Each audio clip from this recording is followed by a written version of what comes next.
Então, o assunto de hoje, estaremos falando sobre o livro de Lamentações de Jeremias. Apesar do livro ser bem curtinho, ele traz boas informações e estaremos abordando, falando sobre essas lamentações de Jeremias, e o que pode ter acontecido ali, como se deu isso tudo. Lembrando, o livro de Lamentações de Jeremias, muitos dão como autor anônimo, mas tratamos, e muitos teólogos tratam como o autor principal Jeremias. O livro de Lamentações, ele não é exclusivo nas lamentações. A gente encontra vários tipos de lamentações, vários livros que têm lamentações, muitas das vezes expressando agonia, muitas das vezes expressando calamidade, expressando algo do homem ou também divino.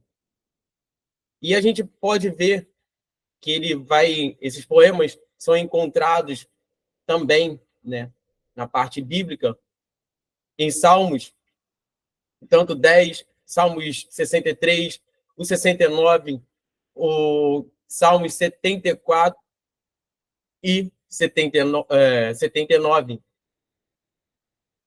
E aí vamos encontrar aí essas lamentações diversas em vários livros. Mas esse livro, ele é um livro único no Antigo Testamento.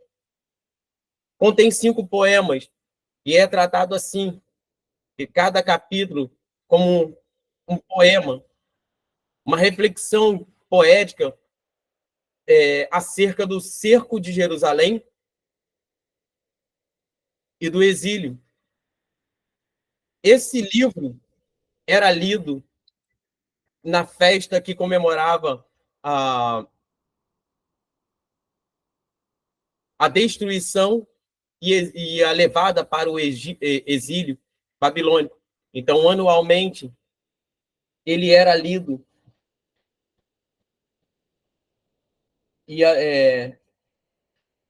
no mês de Tiva, e um jejum também, junto com um jejum apregoado. Então, toda vez, os israelitas pegavam esse livro para lembrar da situação caótica que eles viveram, que foi a destruição de Jerusalém e todos serem levados ali cativo, a desolação que houve ali. Então, esse livro, nessa data, era sempre mencionado, lido, para que eles lembrassem da destruição que haveram em Israel. E esse livro vai estar datado cerca de 586 a 585 antes de Cristo. E ele vai estar colocando dentro dele ali, como tema central, Jerusalém. E Jerusalém como uma terra prometida, com templos, sacerdotes, adoração a Deus, linhagem de Davi. Mas tudo isso, agora, tudo dizimado, destruído. E os poemas encontrados, ou melhor, e os capítulos de 1 a 4 são chamados acrósticos. Por que são chamados acrósticos? Porque eles são um poema alfabético. Se você abrir em Lamentações, você vai ver aí. Lamentações, capítulo 1. Primeiro, Lamentações. Vamos lá. Primeiro capítulo. Ele vai estar falando Aleph. Versículo 2, Bet. Versículo 3, Vinel. Versículo 4, Dalet. Então, ele vai estar em ordem alfabética hebraica. até o final, até chegar em tal. E eles vão seguir assim. O único capítulo que não vai estar em ordem alfabética é o capítulo 5. E o capítulo 3 ele vai diferenciar um pouquinho desses capítulos. Além de ser o mais longo, ele vai, cada 3 versículos, ele vai contar uma letra do alfabeto.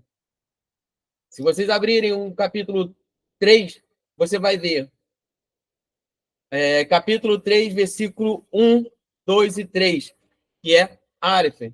Versículo 4, 5 e 6, Bet. E assim processivamente. Por quê? E todos eles têm uma característica que todos eles, quase todos eles, tirando o 3, ele tem 22 capítulos. E exatamente o número do alfabeto hebraico.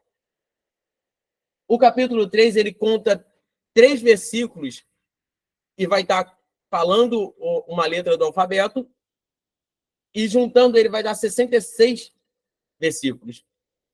E nesses 66 versículos, dividido, vai dar 22 versículos distribuídos em 3. Então, essa ordem, por isso que ele vai colocar a cada 3 versículos uma letra do alfabeto. Por fim,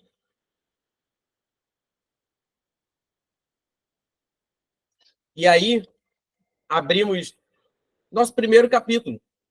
O capítulo que vai estar começando ali, ele vai estar relatando o pesar e a vergonha da Senhora de Sião. O capítulo 1, ele vai estar fazendo uma personificação de uma viúva como uma filha de Sião, e ela se assenta e chora sozinha. E ela está enlutada pelos seus entes queridos. Então, esse capítulo primeiro, ele vai estar fazendo uma personificação de uma mulher viúva que está chorando, desolada pelos seus entes queridos, perdidos.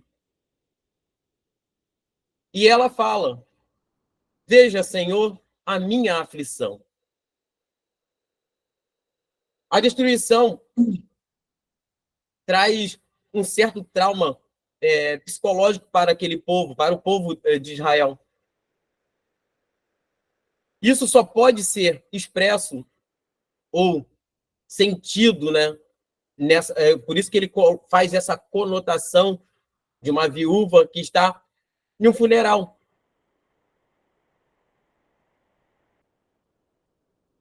E ali está expressando um funeral de alguém, de entes que ela perdeu.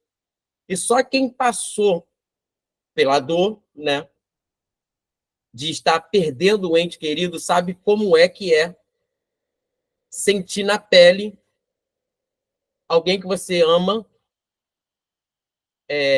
e a óbito. E é essa expressão que ele está colocando ali. A viúva de Sião chora pela morte dos seus entes queridos. E por que ela está chorando? Porque agora Jerusalém fora sitiada, Jerusalém foi tomada e a cidade se tornou desolada e alguns dos seus vizinhos ou seus próprios inimigos passam e zombam dela.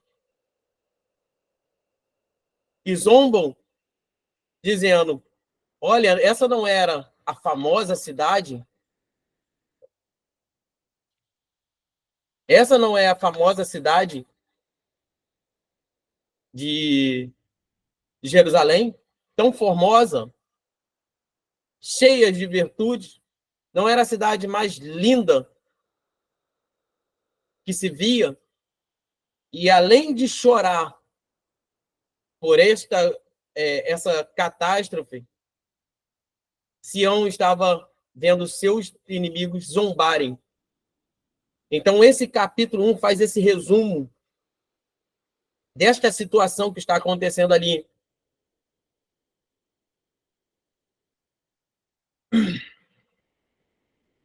E agora, também, Segato gostaria de falar? Então, Júnior, é importante o que você está dizendo aí, porque, por exemplo, o propósito realmente desse livro aí, ele traz o resultado da idolatria contínua ali de Judá, né? E aí Deus vai permitir que os babilônios vai assediar, saquear, queimar, destruir aquela cidade de Jerusalém ali, onde, como você está dizendo, o templo, por exemplo, de Salomão já tinha existido por mais de 400 anos ali. Ele foi totalmente queimado, tem a ver com isso que você está dizendo aí, com os inimigos, falando tudo que você falou aí. Por exemplo, e o profeta Jeremias, ele é uma testemunha ocular desses acontecimentos, né? E um dos versículos-chave de Lamentações é o capítulo 2 ali, por exemplo, que o versículo 17 vai falar que fez o Senhor que intentou e cumpriu a ameaça que pronunciou desde os dias da antiguidade, derrubou e não se apiedou, fez que o inimigo se alegrasse por causa e exaltou o poder dos teus adversários, né? Então, a causa disso aí foi uma coisa que Deus já tinha falado, mas depois você vai ver nas Lamentações, no capítulo 3, vai falar das misericórdias do Senhor, depois, com certeza, você vai falar disso mais tarde, né? Mas é uma coisa, só para tocar nesse primeiro ponto que você trouxe aí, o quão é importante de entender o que estava acontecendo a primeiro plano nessa sitiação e nessa destruição de Jerusalém. Mas olha lá, continue. Exatamente. Assim como falamos na aula anterior, e encaixa agora também no capítulo 2, que vai estar tratando a queda de Jerusalém como consequência do pecado de Israel. Como foi muito bem falado pelo Fabiano, eles tiveram uma aliança com o Senhor. E o perigo de você ter uma aliança com o Senhor e não cumprir essa aliança. E entendam que vai tratar sobre a ira divina.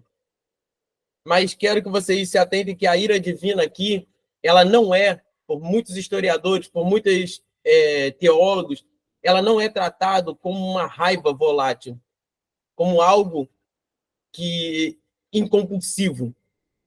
A ira de Deus, divina aqui, ela é tratada como a justiça de Deus.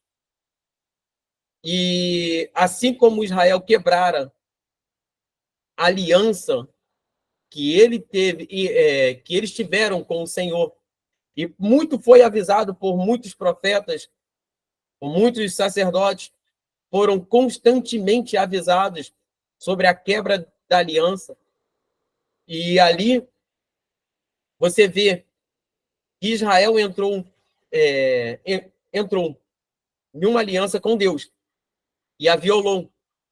O que violou todos os tratos da antiga aliança. Israel chegar a um estado de que as coisas estavam, vamos dizer, insuportável para se lidar. E adoraram outros deuses e praticaram injustiça, oprimindo principalmente os pobres, prostituíram os altares e, além de outras coisas mais, Israel vai estar quebrando esse pacto com o Senhor, quebrando essa aliança com o Senhor. E isso se torna consequência, como o Segato falou, há mais de 400 anos do que o Senhor tinha firmado ali com Israel.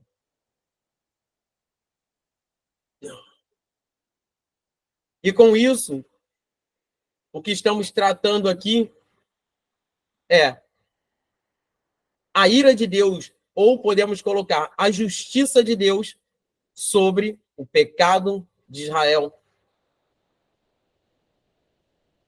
Lembrando que Deus não Deus é tardio em se irar. Mas isso não quer dizer que ele não julgará o mal da humanidade. Ele é tardio na sua ira. E muitas coisas, assim como Israel fizera, não é que foi relevando, ele alertou consecutivamente pela boca de muitos do que estava acontecendo. E quando pegamos reis e crônicas, a gente vê que nascia um rei, assumia o poder, e alguns desses reis, a maioria desses reis, vai dizer que não fez coisas que não agradaram ao Senhor. E quanto mais tinha reis, quando um levantava que fazia a coisa certa, limpava Israel, tirava os altares, aí vinha outro rei que novamente assumir aquilo tudo e levantava novos altares para os ídolos, fazia as coisas para aborrecer ao Senhor. E com consequência disso, a justiça de Deus viria. Costumamos muito a dizer, na balança de Deus pesa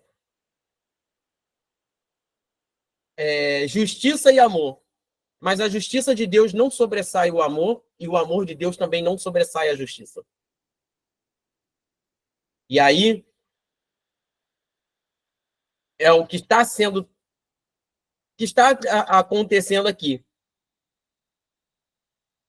em cima das coisas, do pecado de Judá, da quebra de aliança, e isso permite que os babilônicos, e o engraçado é que Jeremias ele vai alertar o rei por diversas vezes, e ele usa algumas figuras. Ele pegou um jugo, botou em seus ombros, e andando pela cidade, foi até um profeta, me falha a memória agora, que vai tirar esse jugo dos ombros de Jeremias, e para que todos vissem que o povo seria levado cativo, mas que Deus estaria libertando o povo, se o povo voltasse para o Senhor. Se voltasse para o Senhor. E com isso, Jeremias é preso. Depois, antes disso, ele usa uma vara de ferro e ele vai trazer ilustrações para que aqueles reis ou sacerdotes, os líderes, entendessem. Profeta Ananias, obrigado. Entendesse que a justiça de Deus chegaria e que eles precisavam converter os seus corações. E o que ele ganha com isso? Em levar a palavra, em levar as profecias, ou um alerta que ele estava trazendo ali. Jeremias é preso em uma casa onde era usada como prisões. Depois disso, ele sai e ele é levado para o calabouço. Por fim, ele ainda continua falando sobre essas coisas, e o rei chama ele e pede para que ele não falasse mais sobre aquilo ali. E ele chega a fazer um alerta. O rei pergunta a ele, né, sobre algumas coisas, e ele vai dizer: se eu falar, você vai acreditar? E se eu falar, novamente você irá me mandar preso. Por fim, Jeremias é colocado em um calabouço que ele acaba se atolando de lama. E isso, ele estando preso, acaba livrando Jeremias. Porque quando a cidade é sitiada, quando a cidade é tomada, Jeremias, praticamente, vamos dizer assim, escondido, né? E a cidade é queimada, e a cidade é tomada, e as casas são queimadas, e acontece essa desolação. E aí temos o livro das Lamentações, que ele vai estar relatando essa agonia, essa aflição de alguém que vê a sua cidade desolada. E aí entramos no capítulo 3, que tem aí, vamos colocar o título de Sofredor. Diferente dos dois capítulos anteriores, como eu tinha falado, o capítulo 3 tem 3 versículos, o capítulo 3 tem 3 versículos a cada letra. E o poema é o poema mais longo do livro, com 66 versículos, e é tratado aqui como a voz de um homem solitário falando do seu sofrimento, e pesar como representante do povo. Aí ele está falando de si mesmo, se lamentando e chorando por si mesmo e como representante do povo. Agora, quando você para ler o livro de Lamentações, e quando você vê o conteúdo histórico, e pegamos é no 3, pegamos até uma fala que vai ser colocada no capítulo 3. As misericórdias do Senhor são as causas de não sermos consumidos. Essa é uma fala de um homem que, apesar de estar ali, sofrendo,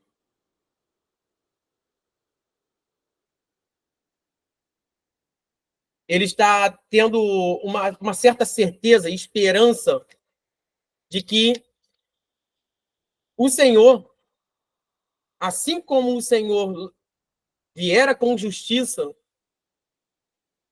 o Senhor também estaria trazendo a esperança. E ele vai estar fazendo um certo paralelo de alguns capítulos no Antigo Testamento, como Jó, capítulo 3, e Salmos 22 e 69. E também como o poema do servo sofredor, Isaías 53. E o poeta vê a sua dificuldade como a forma de justiça de Deus. Como diz no capítulo 2.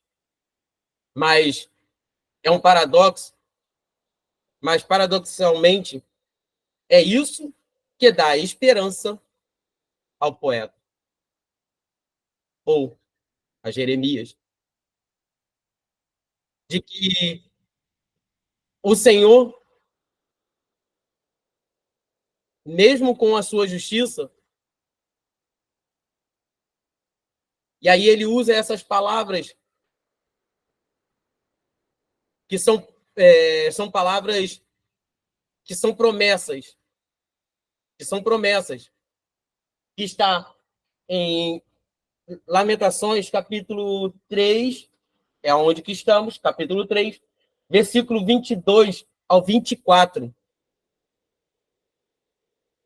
que vai dizer: a misericórdia do Senhor é a causa de não sermos consumidos, porque a sua misericórdia não tem fim. Novas são cada manhã. Grande é a tua fidelidade. A minha porção é o Senhor, diz a minha alma. Portanto, esperarei nele. E aí é um tom de esperança que ele está dando aqui. Que o Senhor, assim como aplicar a justiça, o Senhor também se levantaria para julgar as nações que colocaram Israel nesta situação. E isso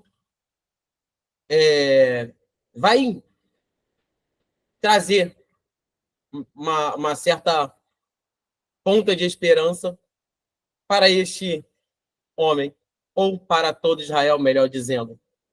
Assim o poeta raciocina: se Deus é consistente e suficiente para trazer a sua justiça, ao mal humano, entenda isso, ao mal humano, porque aí eu já abro um leque aqui, porque muitos de nós temos essa coisa de exportar, né, os pecados, exportar as coisas que acontecem. Então, o que Jeremias está se atentando? Se Deus está trazendo justiça para o mal que o homem cometeu, e que mal é esse? A quebra da aliança, a prostituição, o descaso com o templo do Senhor. Uma hora Israel estava no templo adorando a Deus, outra hora Israel, quer dizer, ao mesmo tempo que eles iam adorar ao Senhor no templo, eles saíam dali, também prestavam cultos a outros deuses. Então, essa consequência viria, mas ele tem ali em sua mente. Então, Deus também será coerente com a sua promessa da aliança de não permitir que o mal tenha a última palavra. Deus tem o controle da situação. E isso estava como esperança para aquele homem. O juízo de Deus se torna uma semente de esperança para o futuro. Mas aí entramos no capítulo 4. O capítulo 4 monta a mesma estrutura alfabética do capítulo 1 e 2. Lembrando, capítulo 1 e 2, ele tem uma sequência ali. Capítulo 1, versículo 1, Aleph, versículo 2, Bet, e assim consecutivamente. Já o 3, ele usa, para cada letra, ele usa 3 versículos. E o capítulo 4, ele vai fazer da mesma forma, 22 versículos, e da mesma forma que os 2 capítulos, primeiro e o segundo capítulo de Lamentações. E ele vai tratar ali o cerco de Jerusalém. O capítulo é uma representação vivida e perturbadora do cerco de 2 anos de Jerusalém. Isso contrasta com as coisas como acostumava a ser em Jerusalém. Então, esse capítulo ele vai fazer um paralelo ali, vai fazer botar um do lado do outro, dizendo das coisas que aconteciam e agora acontece diferente. E vai tratar as crianças que brincavam nas ruas, as crianças que se divertiam, agora pedem comida. E ele vai ser bem pesado. Se não me falha a memória, eu não vi esse capítulo 2, que vai falar dessa situação das crianças que vão morrer de fome. Muitos ali vão morrer de fome.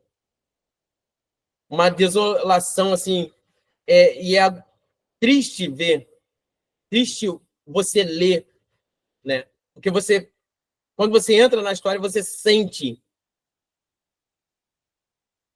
esse acontecido. E por isso, em forma de poemas, isso vai te retratar, né, muito da história. E agora, também, os ricos com refeições luxuosas, agora comem qualquer coisa que estão no chão. Qualquer coisa que eles viam, eles comiam. Os líderes reais, cheios de esplendor, agora são vistos nas ruas, famintos, sujos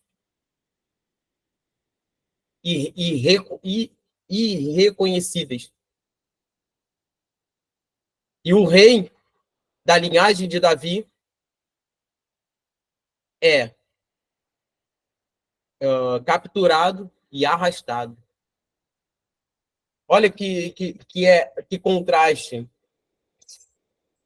As coisas acontecendo de um jeito, e essa parte, esse capítulo, ele vai trazer, esmiuçar o contraste que tem ali entre Jerusalém de antes e Jerusalém depois da destruição. Por fim, entramos no capítulo 5, que ele vai ser totalmente diferente. O capítulo 5, ele não vai ter as palavras, não vai ser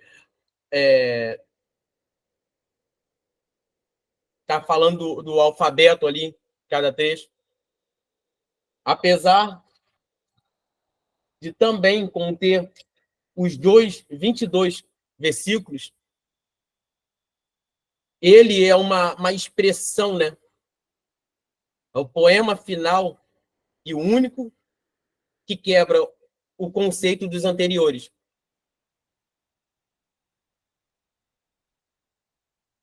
É do mesmo tamanho que os outros. Porém, a ordem alfanumérica desaparece como se um luto do poema explodisse no caos. É a mesma coisa dizer que, devido a. Ele vem relatando, mas ali ele está exportando tanto sentimento, vai estar mostrando aquele acontecimento, mas também pedindo ao Senhor. E vai fechar ali com algumas indagações, né, que vai estar tendo.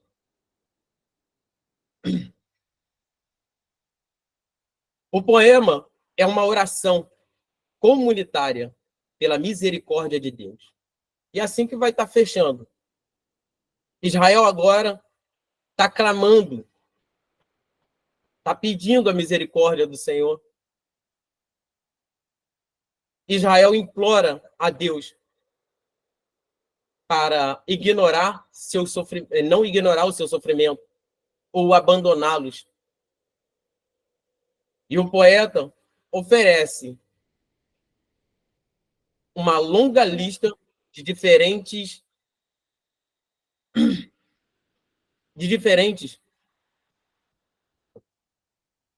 tipos de pessoas que foram levadas, assim como sacerdotes, mães, príncipes, meninos, pais,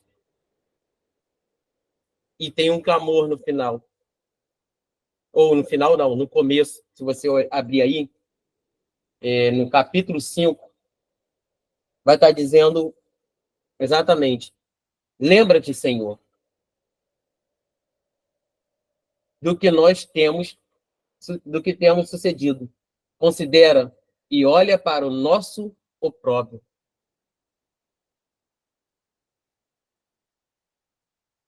E o livro vai terminar com um paradoxo. O poeta vai estar reconhecendo que o Senhor é rei do mundo. Lá no versículo 19,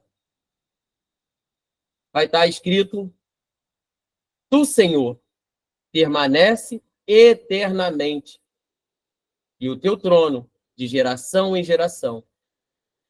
Mas aí logo de seguida, 19, 20, e no 22, ele vai fechar mais com as circunstâncias que Israel está vivendo, fazem-se sentir que Deus não está em lugar nenhum, ou não está com ele, que é o versículo final, que diz assim, que é o 22. Por que nos rejeitaste totalmente?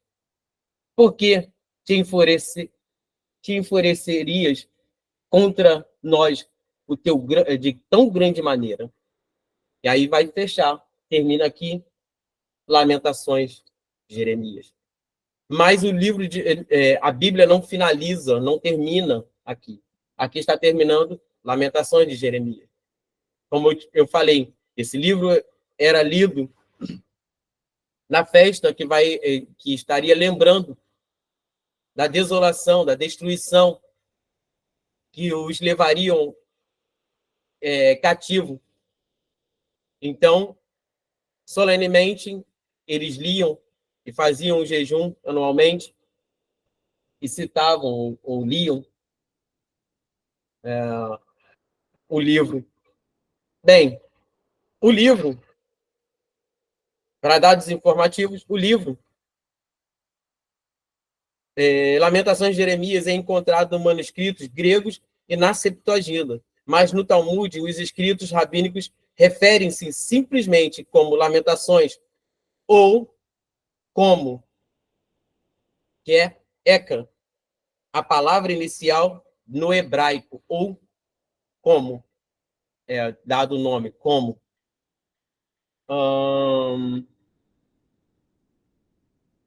Mas sabemos que segue-se a justiça de Deus e tem a restauração para Israel, depois do período que passaram ali cativos, eles retornam. E aí é assunto para as próximas aulas. Fabiano, quer falar alguma coisa? Quer colocar alguma... Então, o livro de Jeremias, ele é...